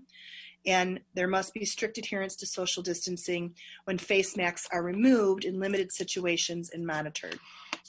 So the definition of a close contact has not changed. It's still within 6 feet of someone, mask or no mask, who is tested positive over 15 cumulative minutes. So we still would have to watch for close contacts. Because the new guidance states that social distancing can be 3 to 6 feet, schools are eligible to select the new reduced quarantine option of 10 days, pending the close contact remains asymptomatic. And we would recommend that they would get tested 5 to 7 days after that exposure. School districts are still going to be requiring, and we're still going to be requiring self-certification from all visitors, all staff, and all students before entering the building. We've been doing this from the beginning of this health crisis, and it's been going really well. Again, I want to give a big thank you to our staff and a big thank you to our families who are doing this every morning with their children in order to make sure that we're all staying safe. The one recent information when I was on the meeting this week with the Lake County Health Department is the transmission is not occurring as much in schools. It's occurring more with sports. So they're seeing some of the outside sports. So like, let's say a basketball league, those students are the ones that are transmitting it to each other, not as much with sports. So we are going to be prioritizing in-person learning right now over extracurricular activities. Okay, so some things we're recommending would stay the same. There's many factors that we'd be recommending would stay the same. Our kindergarten, early childhood, and wheel students will continue to follow an AM/PM model Tuesday through Friday every week. Our 1st through 8th grade students in special education, instructional, and structured classrooms will attend Tuesday through Friday. And those students that are served in our early childhood programs at the primary school are half day. No more than 50 students on a bus, and seating charts are still going to have to be followed due to contact tracing. We would still be recommending Roar Mondays, with everyone learning virtually on that day, and our daily beginning and ending time, so the schedules that everybody's using with families, those would not change either. We heard from our community from the beginning of this loud and clear. They do not want us to change teachers, so we will not be changing teachers. Some other districts that are doing this are changing teachers. We're not going to be doing that. With the exception of a possible change with physical education at the elementary school. And all families may continue to do remote learning for this school year in the hybrid model. Some other districts are not allowing that, and they're saying only families that have a medical reason may continue remote learning. So I am recommending some changes this evening to the board. Due to the new guidance, we want to get more students back safely. So here's some of our team's recommended changes. We have some kindergarten students who are struggling, and we'd like to offer an extension of the school day for those students from a half day to a full day. And we're targeting students that are in about the lowest 25th percentile of that grade. This would only be by invitation based on student scores and academic need.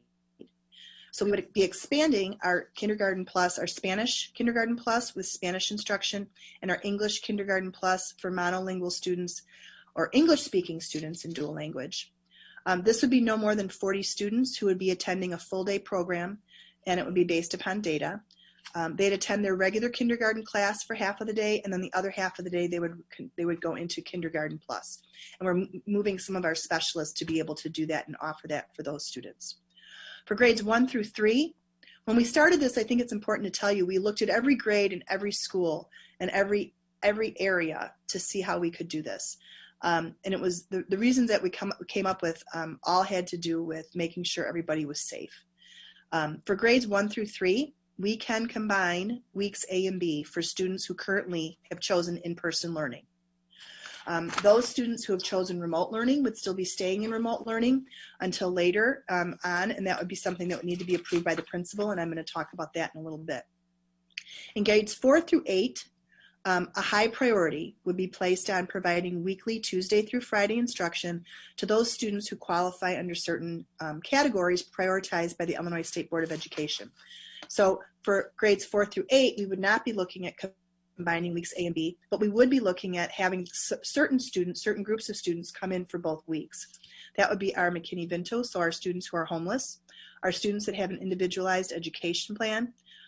We'd be looking at, this would be the priority, so we may not be able to fit all of them, but if we prioritize this way, students that have a 504 and students that receive English language support.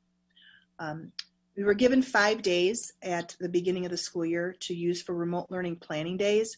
And if we do this transition, we would like to use April 12th as a remote learning planning day.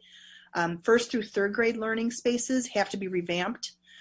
So we have to get extra desks back in there. We have to retape the spaces. We have to move a lot of items out of storage. And then kindergarten and 4th and 8th grade would still be planning for the last weeks of hybrid learning, as well as preparing for some of those additional students that we'd like to be bringing back based upon the categories that I spoke about. Another change is in grades 1 through 3, students will be traveling to special classes. Breakfast and lunch, which is the biggest issue, may be in the gym, maybe in the classroom, or it may be in the cafeteria. The taping that is done in the classroom is going to change, and all the furniture is going to be changing. In all grades, and if space is available, teachers are going to be working with their school leaders to talk about if there's any student who's not engaging remotely, to have those students return to in-person learning for both weeks. And during our planning, our intermediate and middle school principal teams talked and shared that they already have a list of students who are in those categories that I mentioned above from the Illinois State Board of Education that they would be contacting to return to Tuesday through Friday learning every week. So the why, the guidance is clear. We could have a 3 to 6 feet distance between students in a classroom. However, we have to have 6 feet of distance between students while they're eating breakfast and lunch. We're unable to accommodate our 4th through 8th grade students during most of our special area classes or PE classes and breakfast and lunch. So basically, instead of saying all of those students that could be coming back both weeks, we really want to prioritize those students that could be coming back both weeks. Intermediate and middle do not have the capacity to open up to everyone. So we'll be sending out additional communications to those parents and calling those parents of those students in those categories that I spoke about. I've had a lot of parents contact me after we returned to in-person, and I know they've contacted the principals too, and they've said, well, there's only 6 students in my child's class. Why can't you just combine the weeks? It's important to remember that a child's homeroom is one part of their day.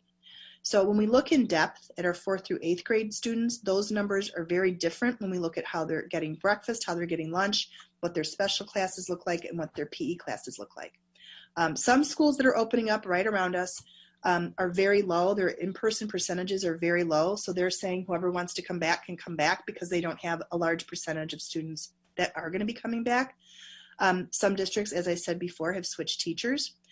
Some are opening up every day, but they're not having lunch. So they're sending them home. They're coming in the morning, and then everybody can come in the morning, but there's no lunch, and then they go home. And then they have virtual in the afternoon. As we planned this new addition to the model, we really tried to prioritize what we heard from our community and what we felt was important for the best needs of students. Finally, our children are not vaccinated yet, and we're still offering our parents a choice of remote learning. Again, some districts are sticking to the guidance that if you don't have a doctor's note, you can't be in remote learning. So we are trying to continue to offer that mode because for some of our students, it's working very well. And we'd like to continue to offer that for those students. The next 3 pages are, the next slide is just a calendar showing that when we would be looking at starting this change. And the reason we chose this date was this allowed everybody to roll in once. And then this date would be when we'd be starting the second roll in for some of those groups. So that's when we'd be looking at combining A and B and kindergarten plus beginning. And also those 4th through 8th grade that fall into those categories that the teams are going to work with at those schools. Next slide is May. I do want to point out on here, we do have 8th grade graduation, 8th grade promotion on there. There's a team working at the middle school right now to figure out, as every elementary district and high school district is determining right now in Lake County how best to do this. So there may not just be one date. There will probably be several dates of how we're going to be doing 8th grade promotion. So that'll be more to come on that. And then finally, it's June. And so in June, we still have our last day of school, which would be June 7th, and that would be a remote learning day.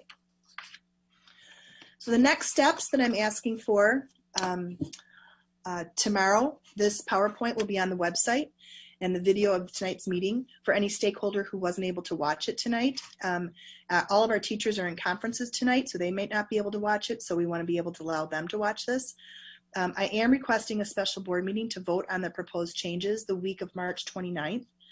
This is going to be tight, but it will allow us to do what needs to happen behind the scenes, such as our transportation routing, our furniture redistribution, breakfast and lunch planning, and all those other things that have to go into place.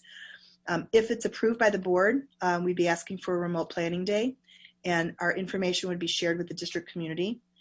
If it's approved, grades 1 through 3 would begin weeks combining A and B on April 13th. And if it's approved, 4 through 8, we'll begin to contact those parents of those students that have been prioritized by Illinois State Board of Education. And this also may include some students who are going to be switching from remote to in-person learning for those groups if they need to. So with that, does the board have any questions? I know that's a lot of information in a short amount of time. I'm happy to answer any questions. I would say great job. I'm really happy to see those changes. I'll open it up to other board members for comments and questions. Joe? I like the changes, and I like that the implementation, if approved, would be after spring break, giving those days to see what happens with travel and whatnot, and allow for people to become positive, to recover before school would begin, hopefully. But it's kind of exciting. Yeah, that was one of the reasons. I thank you for mentioning that, Lizzie. That was one of the reasons. Another reason we wanted to start on the 13th is because we really don't know what's going to happen after spring break. So thank you. I forgot that point. Joe? Yeah, this is great. I really appreciate your recommendation. A couple of things that stand out to me. First of all, this is like the 100th version of what we've been trying to do. So thank you for that. Second, the two things that always concern me when we talk about this are lunch, right? When kids eat. And so I would be at that special board meeting. I really am interested in how lunch is going to work, because that seems like the point of the day when we're at our greatest vulnerability. And then the other piece is the remote learners, the kids who are having a positive experience, right? Maybe have someone in their house with a medical condition or some, a reason why they really have to stay remote, not getting kind of lost in this in the shuffle. So how are we going to ensure that our remote learners continue to get the best possible education given the circumstances? I mean, you and your team are moving heaven and earth trying to figure out how to get as many kids as we possibly can into the building and have a positive experience. But I don't want to forget students who don't have the opportunity to have that. So that is a perfect segue. I'm going to have you let Dr. Thomas in the meeting, because another part of the report, last month the board asked us to examine how we're going to ensure that we don't lose those remote learners. And so we've met and we have some information we'd like to share with you about that, because we agree and we take it very seriously. And we don't, part of this plan was that there are some students that are remote that need to be in person. We'd like to work with those families to have those students come back in person. But if those students are going to be remote, how can we do our best? And I hate to use the word ensure, but how can we do our best to ensure that those students are getting everything that they can from us. So Dr. Thomas, do you want to talk a little bit about how we're going to be working on that, on the student engagement for remote students? Sure, absolutely. So, after the conversation from the last board meeting, we did put together some ideas and came up with kind of a 4-pronged approach to that. One of those would be just the collection of weekly remote student attendance. Right now, we are tracking student attendance based upon those students that are in person and those students that are remote. So we can take a look at that and just see which students, either if we're seeing trends in specific numbers or percentages of students that are remote that are not engaging, either for a portion of the day or for the full day. We would eliminate excused absences, those due to doctor's appointments or other things that the family has to address. So, but we'd be tracking that information weekly. The second piece would be then a student perceptions engagement survey. So we go ahead and on Fridays, starting later on, we're talking about somewhere around April 2nd or so, surveying students, asking them if they're in remote, because that's really what we're mostly interested in, what grade, and then the questions that I've outlined then in that report specifically are, did you participate in all your classes? Did you get help if you needed help from your teacher? Can you see and hear your teacher easily? So pieces of that nature, just trying to make sure that we are getting that information and that we can follow up with that specifically. And then the third piece would then just be kind of a random, what we call it random stratified sample collection, would just be administrative teams going in and doing observations about 10 random classrooms throughout the week, collecting similar type of information. Just what kind of class is it? Is it a core class, such as, a regular classroom, your regular homeroom teacher, or is it an encore or special area class? The number of students that are learning remote, the number of those that are having unexcused absence for that day, and then their observations of the engagement of those students that are remote. And then the final piece would just be a similar survey going out to our teachers weekly, asking them some very comparable questions about the number of students that they have remote and their engagement level. And finally, that piece, I think, Mr. Joas has probably, brought up many times, as well as, other board members, is that piece about, what students may they be concerned about that are in remote, that are really, truly still not engaging. They may not come up with the numbers as far as they may be there and present, but perhaps they're not really not engaging. So who are those students? So we think this kind of four-prong approach might be at least a solid base, but again, we're certainly open to any thoughts or adjustments we want to make here. Yeah, thank you for that. Questions for Steve, Dr. Thomas? Okay. Any further Joe, questions? Oh, go ahead, Lori. I don't think that answered your other question, Joe, and that was regarding breakfast and lunch. That is by far the trickiest, one of the trickiest parts of this, because, as you know, they have to be 6 feet apart with no mask on during that time. So I've got to give a big shout out to Mr. Wahlberg and his team over there that have been, and Mr. Fuhr, everybody that's working on this behind the scenes. So they're going to be using some of their class, some are going to be in classrooms, some are going to be in cafeterias, some are going to be in gyms.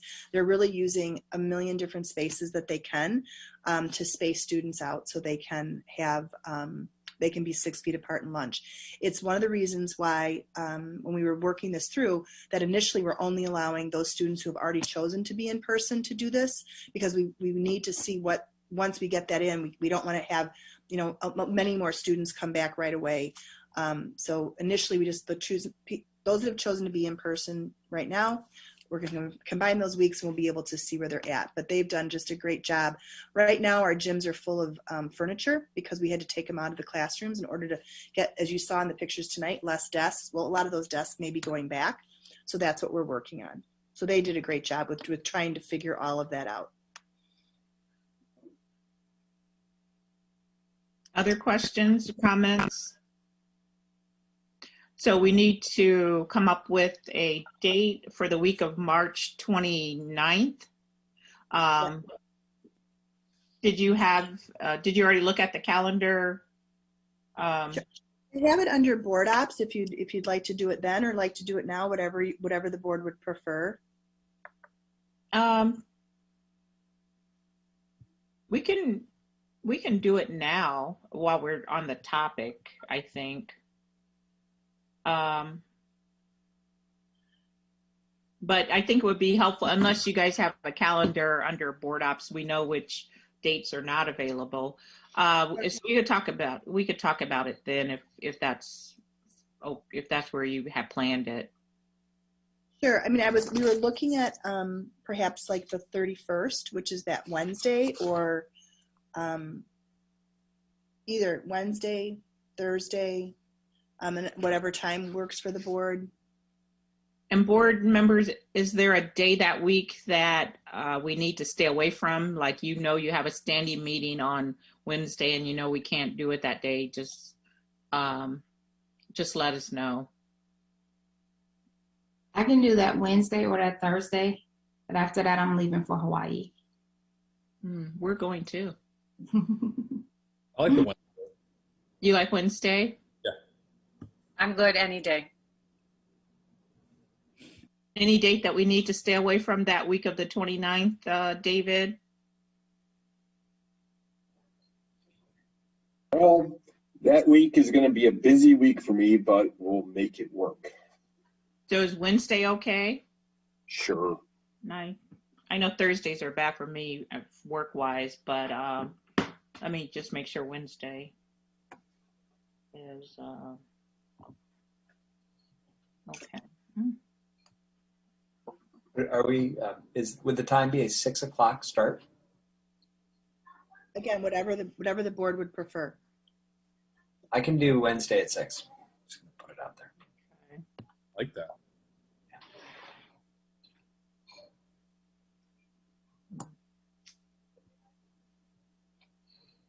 Wednesday is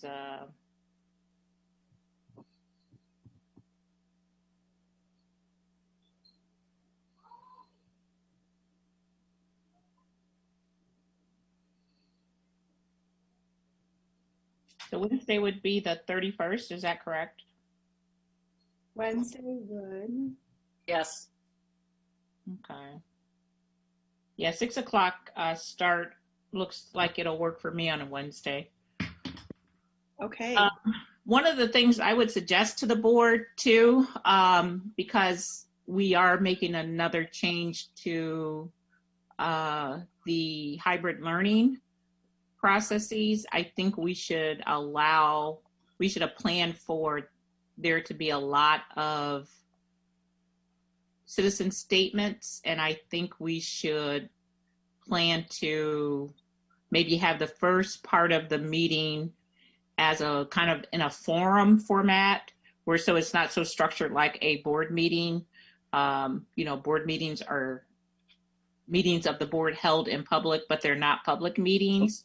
What I'm proposing is, knowing that we could get a lot of citizen statements, it might be best to start the special meeting as more of a forum where we can host lots of public comment, maybe for the first 2 hours of the meeting. Plan for that. And if we don't get the comments, then that's fine. But I think we should be prepared for it, considering how some of the other comments have gone. And then plan to vote. So we could do a presentation, Lori does the presentation on the changes, have time for the public comment, so it'll be a forum style, and then go into more of a special board meeting format. What are your thoughts on that?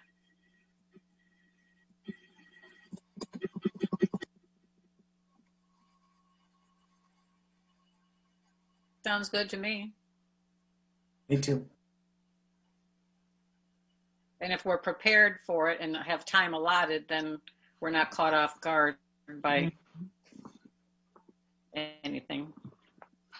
So Carla, just so I understand from my perspectives, so people would do what they do now to do a statement. They'd fill out the form like they're doing now, and then we'd just be letting people in the room one at a time, as we've been doing. Is that what you mean? Okay, just wanted to make sure I understood. Yeah, but we'll start off like basically a forum style, and then go. So you would do your presentation. We'll leave it open for comments, and then we'll have the for public comments, similar to what we would do for like our budget hearings, right? Where you give a presentation, you have time for public comments, and then and questions. So it's so that's another difference too. I just want to make sure everybody understands. So at a board meeting, people give comments to the board. They're in public, but the board does not comment, right? Because it's it's time for the citizens to address the board. But in a forms format, people can actually make statements and ask questions about that presentation. So it'll be a time for them to ask questions before the board asks questions. So it's not just statements, but they may say, hey, I didn't understand about how the lunch would work. Can you explain that? And it would be a time for some give and take, some two-way conversation. So that's the benefit of having a forum versus having people just make the comments at a board meeting. Is that okay for everybody? How will that work, like logistically, like technical? Well, we would pre-register, right?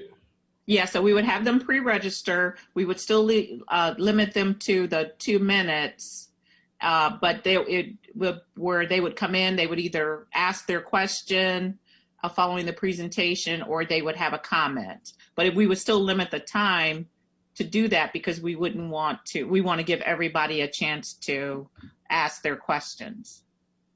Like, what if someone pre-registered, saw the presentation, and no longer had any questions? What would the situation be for that? That would mean the presentation was so good that they didn't have to. That's what I'm assuming. Like, it's going to be a detailed presentation like the past. I'm just wondering, like, what I just shared with you. It's really going to be pretty much what most of the presentation. Yeah. It's the same. No information unless the guidance changes is going to be changing. So it'll be pretty much what I shared tonight. I like the concept. My only worry would be people having the opportunity to ask questions. It might turn into a lot of questions about very specific, I don't know, family or student specific questions, not in general. Yeah, and those obviously couldn't be handled, but then that's where we would have, them provide their name, we would have their name, and right. Then we would have to have a administrator get back to them right. If they're talking specifics. But if it's just on the presentation itself, and I think we could just make sure people understand you're asking questions for this specific to this presentation. But the other questions would have to go, they would have to have one-on-one with an administrator right. For specific answers to specific questions. Dr. Casey, if the community members are waiting for the forum to ask their questions, and then I just know that there's a lot of work beforehand that'll need to go into this, where if they're asking that question and then making a decision in that moment, that's a really quick turnaround for, does that complicate things for the administration? That's we have to make decisions because we're making the decision of A and B coming together. So those students that are already in, unless somebody chooses to have, and there are some families that are going to say, that's too many students together at one time, so I want my child to be remote, and that's fine. So, we're going to send some of this information out. We're sending this information out tomorrow to families that we shared it tonight. If families have any, questions, I'm sure, I get emails all the time. I can do my best to answer those. So hopefully it will be clear to families what we're trying to do. I think the hardest part that we struggled with is the 4th through 8th grade and why can't they all come back? And I hope it was explained tonight why we can't bring everybody back and that we really need to prioritize bringing back certain students. So what I would like to do is try to encourage people to ask their questions as soon as possible based on your presentation tonight. That way, the administration has the lead time that they'll need to be able to make whatever accommodations and changes. I just imagine like there's a lot that's going to go into this that I would not want people to wait on for the forum. So just logistically, it seems like for the administration, it's better to keep it to a standard special board meeting with citizen statements and have people bring their questions before them based on what you said tonight. Yeah, could we add like a Google form to it that basically just first name, last name, basic information, then any questions you have about the presentation? And then what we can do is we can obviously answer those questions during the board meeting, but also that would be taking consideration the entire plan.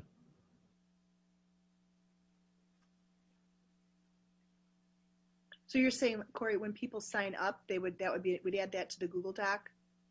I would say two things. Like when you send out the information tomorrow saying if you have any questions about the current plan, fill out this Google form or survey, whatever tool you guys use, collect all those questions.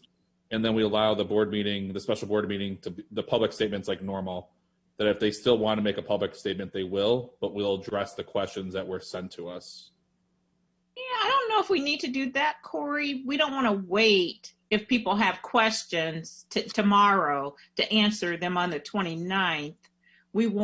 So if people have questions tomorrow, let those questions be answered by the administrators, by Lori, as they come in. But this would be more specific to just making sure that everybody's voice is heard.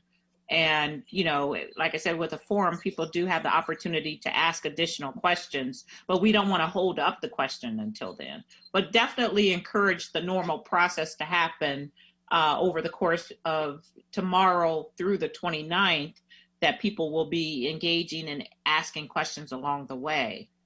But like I said, just like we do at a budget hearing, when we have a budget hearing every year, we open it up for the citizens to ask questions of the budget before the board votes on it. So this is basically the same thing. Even though like with the budget hearing, the budget is on file for 2-3 months before we vote. So it's basically the same concept.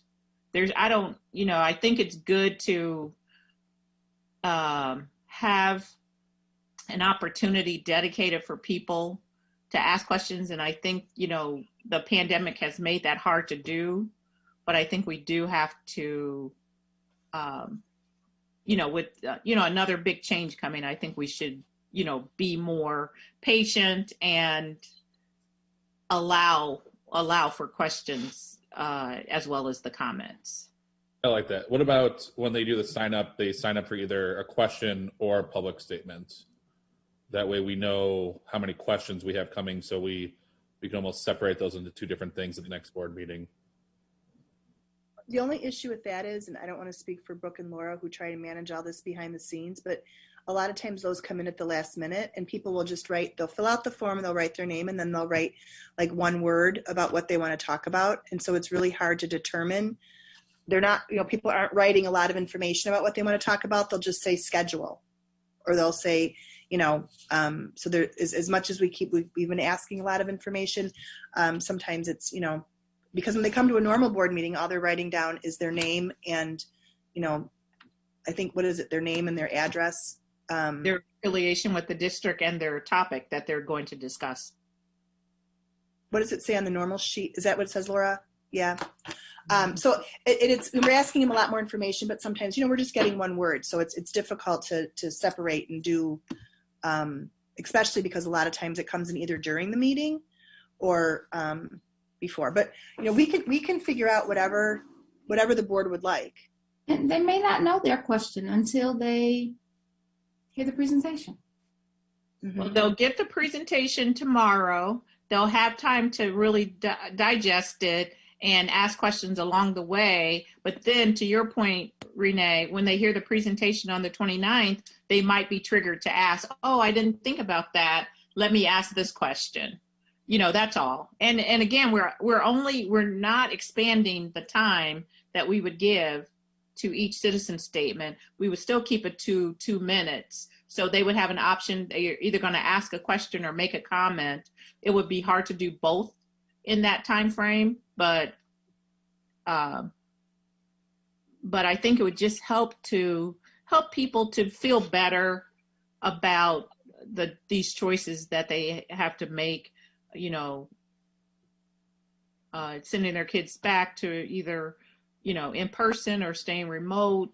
I think, I'm just basing this purely on the fact that we had, so many questions and comments back in February. We may not get those, but I just think it's our duty as board members to make sure we allow for that forum, which in the past, anytime we've made a big decision, we always have allowed for a forum, this type of public meeting, 2-way conversation before the board makes a decision. And again, I think that's what was missing during this pandemic, just not having the ability to do that. So this was a way to kind of bring that back. Right. To your point, I like the idea. If people, this will be on tomorrow, so people can watch it and review it. If people have questions and they could, email us ahead of time, that would be fine. And we'll do the best we can to answer all of those questions. Spring break is coming up, so I don't know if people are going to be as engaged until they come back, and then they may think of things then. So if we keep it open, my team and I are happy to answer those questions as they come in, because like you said, it may take a while. The other question I think that's going to come up, just to put it out there, is why are we just doing Tuesdays through Fridays, and why are we still having Roar Mondays? We discussed that a lot as a team. And one of the main reasons is we like having one day when everybody's in the same learning modality, so everybody's remote that day. So it's one day as a class that you're all together and you're all in remote.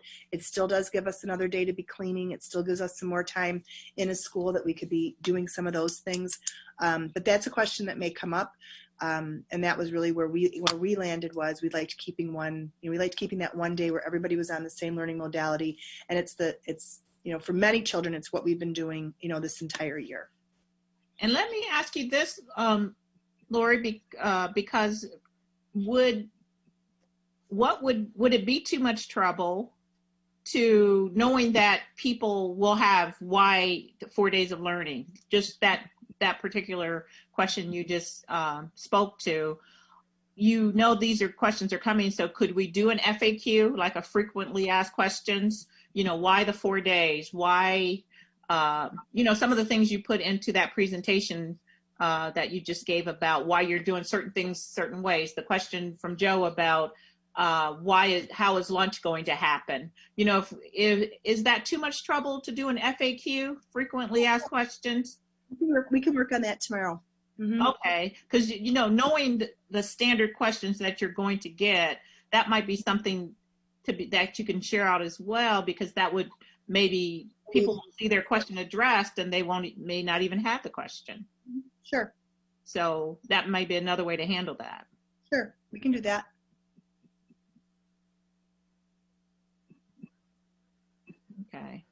Okay, so it's just so I understand, Wednesday, March 31st at 6 o'clock, we're doing it in more of a forum mode. So I would give the presentation, then people would be able to ask questions. The community would be able to ask questions after the presentation. They would have to sign in through Google, so we know, again, just like they would normally. They'd have to sign in with their name, their affiliation to the district, their contact information, and then they could ask the questions. If we have the answers, we can give the answers. If not, we may be directing them to their particular school administrator. But hopefully before that, we could answer as many questions. It would be awesome if we could get those questions answered for parents, so they can have time, like you said, to think about that. Yep, and then after that block of time, the board could vote. Mm-hmm. So then it would become an action item, and the board would vote on it, and then we would adjourn the meeting. Sounds good to me. Okay. So, okie dokie. So next up, we do have, so we're good for the March 31st. Okay. 6 o'clock. Then next up, then we have board improvements and operations. So I could start to talk about this one if you'd like, Carla. Which one? Number 1, which is a board-related administrative procedure 2:260. So I can yeah. I can just give you a little bit of background. So I think we told you, obviously our policy committee meets monthly, and we have an administrative procedure committee that has been meeting weekly and trying to update all the procedures so they can match our policies. And when this one came up, this was one that we felt that because it's the board, the policy committee discussed it, and we thought it should be brought up for the board for your discussion. So we attached it for your review. It's again, if this is not something we have to have, this is a suggested exhibit, but we didn't want to say yes or no. We thought this was something you should discuss. Yeah, have board members, have you had a chance to look at it? I'm sure you have, so that's a bad question. I guess the better question is, do you have any questions or comments regarding this procedure policy? And this, again, this is really just during a disaster declaration, which we're under now.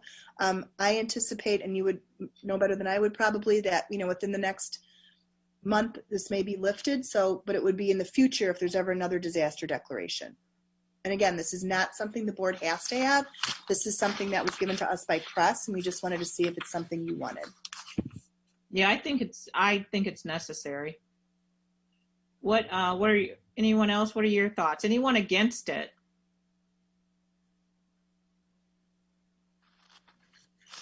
Okay. Do we want to bring it back for a vote on at the April? You know, exhibit, you don't have to vote on it.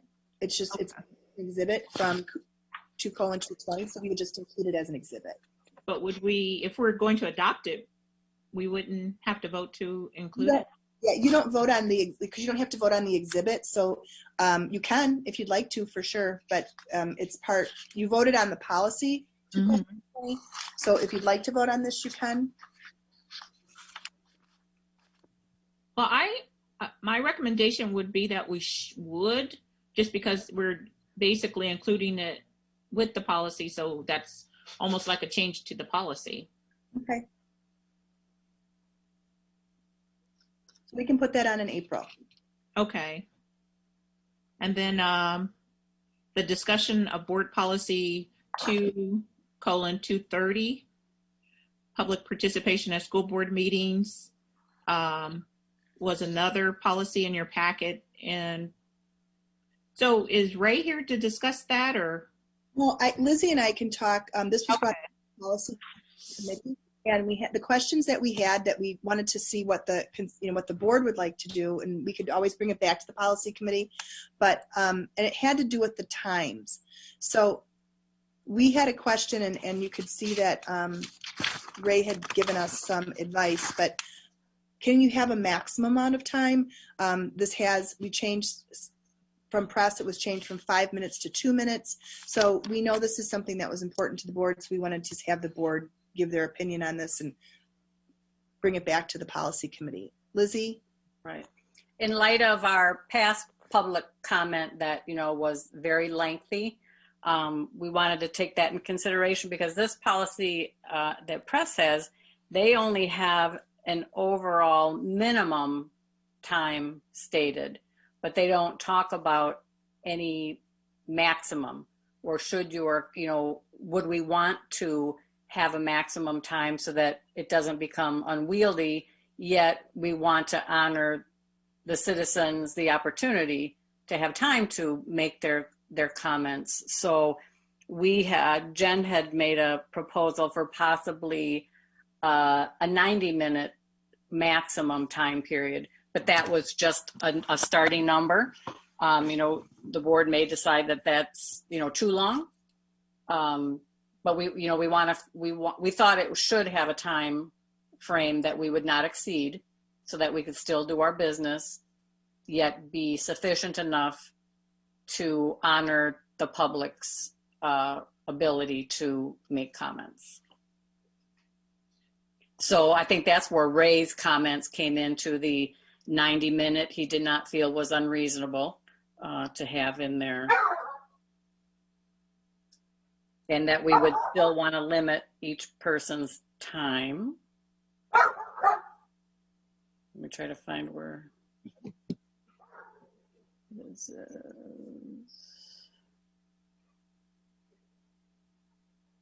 So those are my comments. Okay. And one other is, you know, depending on the topic, he commented, if it's a really important topic and you have 500 people, for instance, you may want to, depending on the importance of the topic, you may want to have the ability to exceed that set limit, for example, 90 minutes.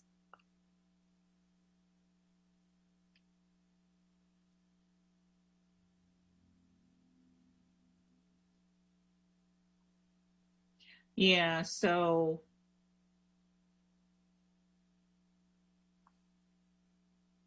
yeah, I mean, I think so.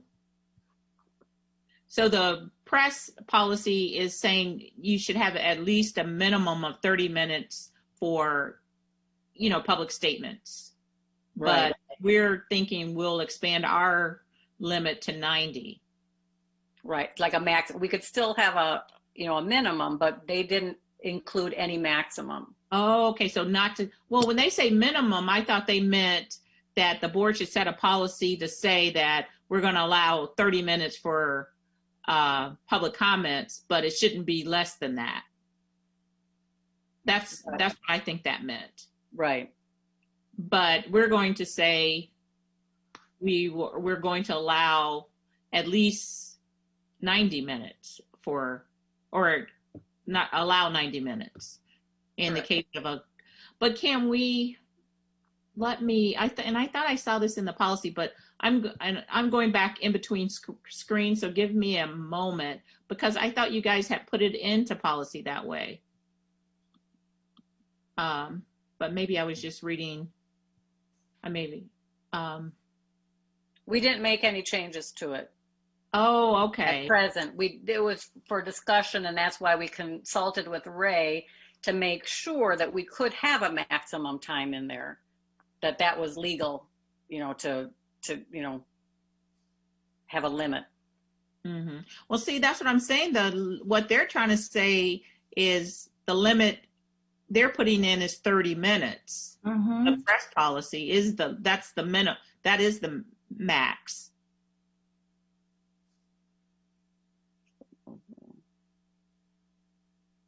You see what I'm saying? Yeah. Overall minimum. To me, it's kind of like it leaves the maximum open. I mean, they don't want, you can't say less than, you can't say, well, we're only going to give the public 15, that you have to have at least a minimum of 30. And we kind of interpret it as, well, could it, should we have longer? Should we set a maximum? And those were just our thoughts. Yeah, I'm sorry. Go ahead, Renee. I think they're saying a minimum for the 30 minutes for any one subject. 20 minutes for any one subject. But overall, you need to set a policy that would accommodate 30 minutes of public comment. Right. And then not allow more than 20 minutes on any one topic in that 30 minutes. Mm-hmm. 90 minutes is a long time. But I think I understand what you're saying, but I think the board still would have the latitude that if a situation did occur like a special meeting. Yeah, and that's why I think the forums are so important, because the community gets an opportunity to really interact. But going back to the board meeting being a meeting that's held in public, it's not a public meeting. Having a cutoff of 30 minutes is not a bad idea, but then knowing that on any given occasion, if the board sees 500 people show up for citizen statement, that they would then have to take a vote to extend it to 90 minutes or extend it to 2 hours if they so choose. So that would be the board decision on the ground, given that given the situation.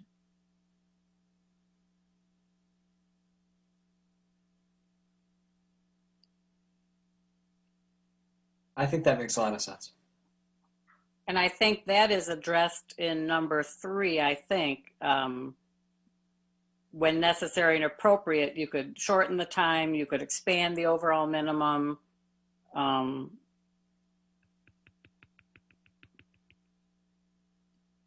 Right, because sometimes you don't get any comments. Other times you know.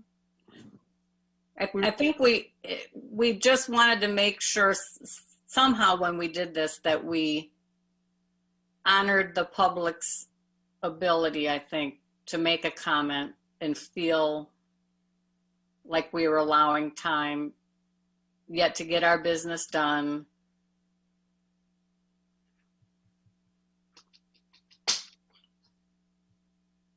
Mm-hmm. No, I think it's a great idea. And then, you know, to your point, number 3 allows the board, given whatever the situation would be at a given meeting, if they see 500 people as an example, then they can always expand the comments out, similar to what we did at the board meeting in February, where because of the number of comments, we went with a 90-minute citizen, a lot of time for citizen statements. So this just more puts it into policy, the what, you know, boards have been doing. So are you okay with the wording the way it is now to bring forward for a vote next month?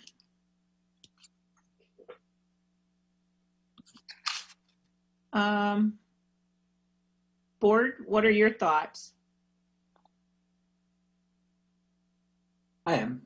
I think it seems pretty reasonable that at a normal board meeting there would be 30 minutes for citizen statements. We don't have 30 minutes of citizen statements at a normal board meeting, but under special circumstances that we could extend it, I think that seems very reasonable. Other comments?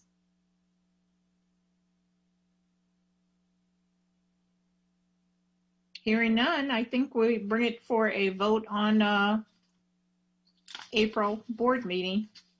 Okay, thank you. Okay. Discussion of date to seat the new board. We have until Tuesday, May 4th to do that. I would recommend Tuesday, May 4th as that meeting. Does anybody object to that?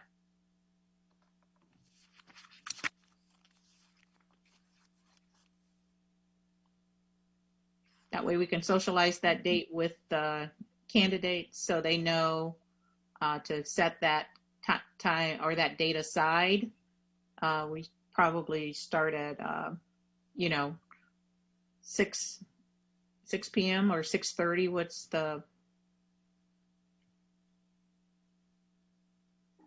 thoughts? May 4th. It's good with me. Okay. Works for me. Time okay? 6 or 6:30 or 7? 6. 6 o'clock. Okay. Okay, 6 o'clock, May 4th. That was a quick decision. You guys are doing a great job as always. Discussion. Oh, we already talked about the date for the special board meeting / forum. That'll be March 31st at 6 p.m. Yes. Okay.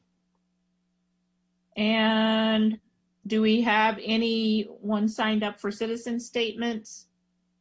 Okay. I'm